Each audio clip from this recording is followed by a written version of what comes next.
In this important video, I'll be talking to you about genetics and intention. How some lifters can objectively have superior genetics to you, yet still look and perform worse. Let me first say this. You have a lot of average guys out there who don't care at all about fitness. Yet you'll look at them and they appear somewhat buff. Wide clavicles, narrow hips, excellent fat distribution. Basically, top tier bodybuilding genetics or the potential to be great in either a strength sport or anything that's aesthetic based. You look at them, you know. And I'm sure that we've all met people throughout our lives that fit this criteria perfectly. I know there's someone in your head right now. Don't be jealous. What we have to look at is the future. What ends up happening to a large percentage of these individuals? There's two paths that typically unfold. Either they capitalize on it, and those are the people you see on social media, or they don't do anything with it. Or they simply acquire a certain physique and then maintain, but more on that later. And in my opinion, the latter is most common. Because I've seen these people go to the gym year after year, not improve whatsoever. Yet when I look at their physique, by every metric, I see an individual who can either surpass me or at least have an amazing physique. Now, before we explain the why factor, let me share some examples and then you can do the same. I'd love to hear feedback in the comment section. My old training partner, we had the exact same amount of training experience, did the same workouts, were always consistent, tracked everything, were super obsessed with gains. Guess what? When my arms were 15.5 inches, his were already close to 17. Yet, there was also a strength difference between us. My bench was way higher, yet his OHB trumped mine. To the extent that he was genetically blessed in the shoulders and triceps. After a year and a half of training, the dude was strict pressing 185 for 5 reps. I'm not bullshitting you when I say this. Insane. I've never seen anyone who made such fast progress like that in real life. And at the peak of his performance, he ended up acquiring a 275 bench. This is with less than 5 years of training experience, by the way. What happened shortly after? He stopped lifting completely for over 2 years, and all of his gains left. But when he started training again, muscle memory kicked in. He acquired a certain degree of musculature, but he never got back to his peak self, even though the potential was always there. Not only was it there, he could have been much better than me. 18-inch arms, a 250, 275 OHB, easily benching the 300s. I don't have a single doubt about that. Bet my entire bank account on that. This guy was going to do it. Never did it. And to this day, he still has an athletic looking physique, but now his arms are around 15.5 inches. And he's just a regular fit dude. But you look at the guy and it's like, bro, you're wide. You got these shoulders. You have potential. People don't capitalize it because they settle. Another guy I knew, this random Italian guy that was associated with my social circle. When I looked at his physique, I was like, bro, you're fucking jacked. And because I'm a lifter, I like to talk about training with other lifters. So I approached him like, yo, how long you been training for? What's your routine? And, asking the general questions. And he looks at me and is like, I don't lift. I was like, what? I shit you not, guys. He looked like a dude who could bench at least 250 pounds. Just the build was perfect. And he stored fat in all the right places. Probably around 20% body fat. But he had these thick arms. His lower body was tankish looking. He had this wide back. Bodybuilding genetics right there. If this guy would have trained for 5 years, then gotten really lean, he would have had a physique that rivaled most people in YouTube fitness. And I really mean it when I say this. But this was just an average dude that didn't care about that. Fitness was not a desire. And from what I heard, he just got fatter and fatter over the years. And now he's just this big, bulky guy. And by that point, you've already lost the plot. Because you have so much fat that it's masking all your proportions. But you don't realize that underneath that, there's so much more. And then one final dude was this guy in high school. Fastest sprinter I ever knew, besides me and those who competed in track and field. Guess who this guy was?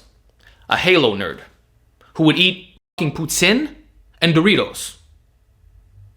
Didn't lift at all. Nothing athletic about him lifestyle-wise. Some would define his lifestyle as a human slug. Didn't do much. But he had these enormous calves and jacked legs and was able to outrun anyone. Those who trained their fucking ass off for years.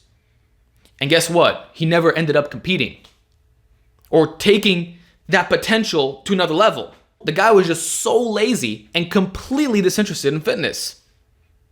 So I mention these examples to tell you that there's a lot of average people walking down the street that are that way because of their lifestyle choices. And you'd be surprised how many secret genetic freaks are out there. That's why all this black pilling that you see in the online fitness space, you might be one of those guys who has the hidden potential. You never know, just saying. Or if you're not, which probably isn't the case if you're watching this video, at least you're not cursed and you can still do really well. So another thing I want to talk about this is the settling aspect. When you respond well to something, what's the incentive that comes right after? Less effort, because you don't have to.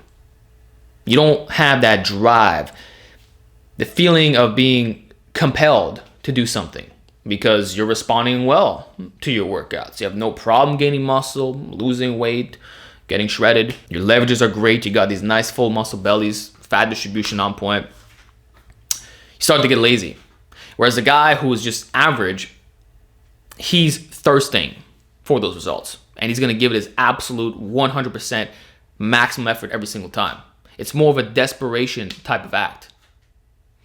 It's like you hear a lot of tall guys saying, I don't care about being the biggest, because they're already big in a sense. Whereas a lot of shorter dudes absolutely resonate with the bare minimum physique, or just getting as massive as you possibly can be.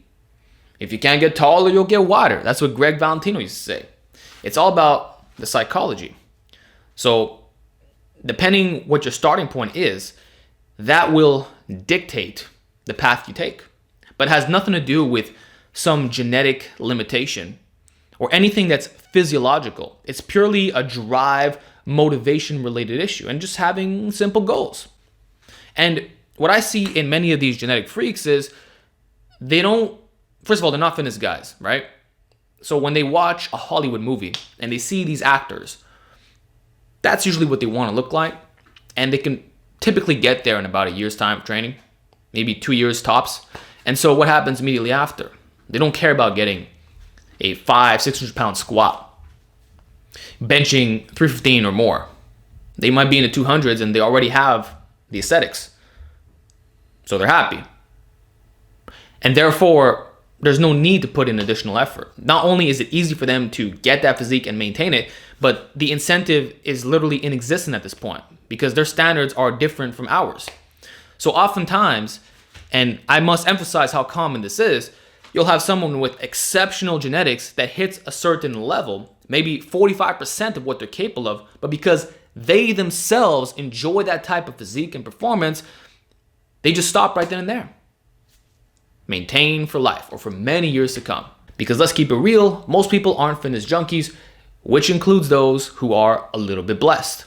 Next, what we choose to specialize in will build our body in a very specific way.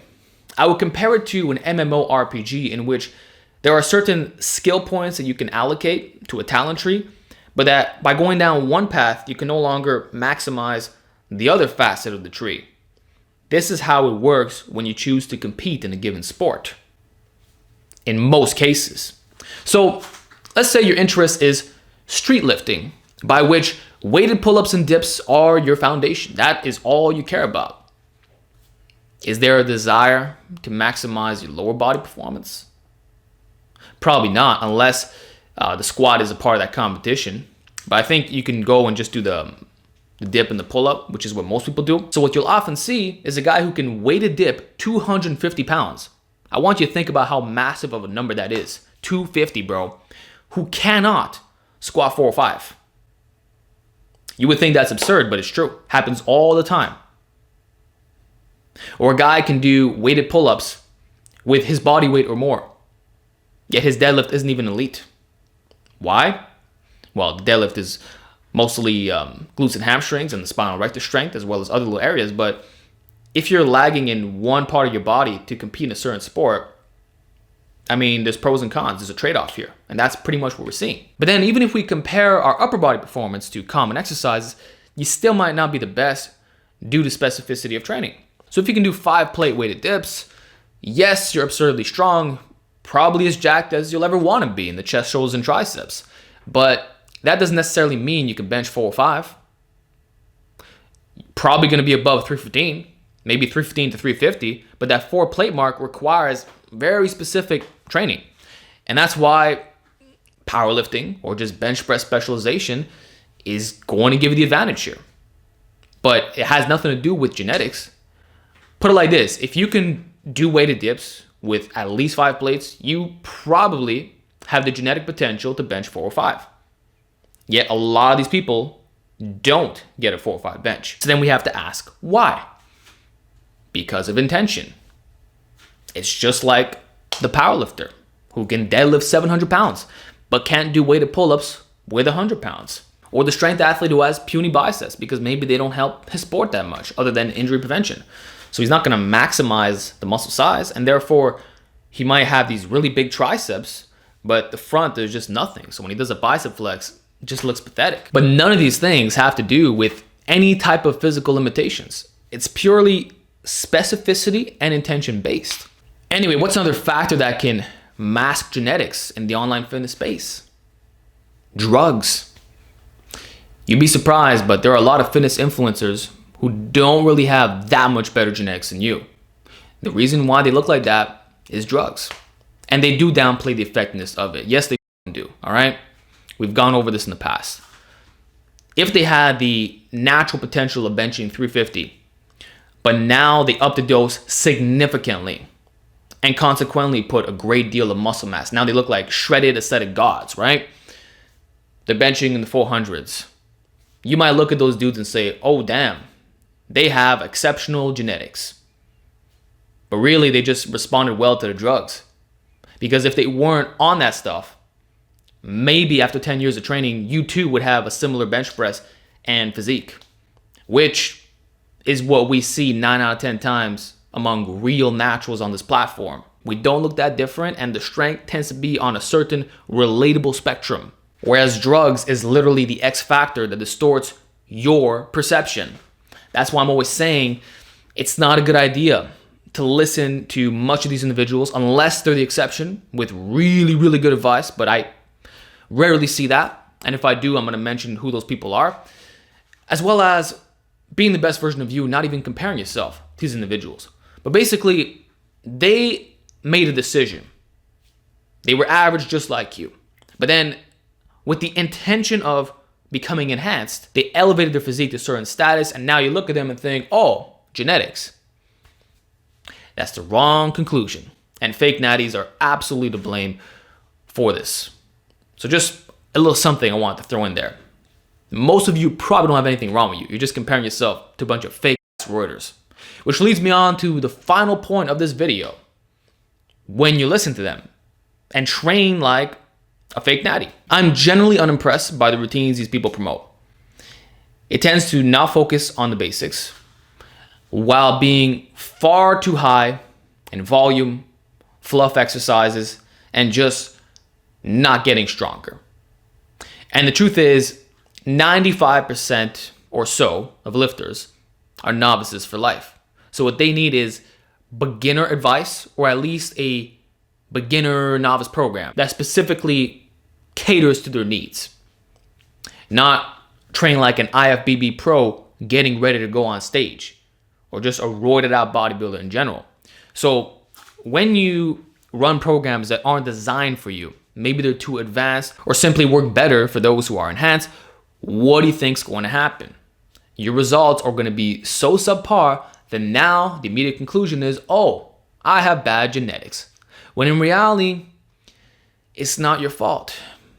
You're listening to the wrong people. And if you switch it up, followed a good strength program, one that has a solid reputation with good testimonials among average people, if you actually did that, you would find out that after a year or two of training, I actually respond fine to working out. I'm not a problem. And so the intention of running a certain program or being very selective in who you take advice from will impact your future. You gotta be picky. Let me just say it like that. Makes sense? You need to have 100% trust in the person you're listening to. And you have to believe in their program fully. If there's any doubt whatsoever, especially about their natural status, maybe you should steer in a different direction. I want you to be fully confident about your decision of which program you're going to run and the information you digest. And there you have it. Aside from the physical genetics, these are the intentions that can either make or break you long term. Pay attention to them. Let me know how you like this video, what feedback you can provide as well. And I'll see you all in the next segment.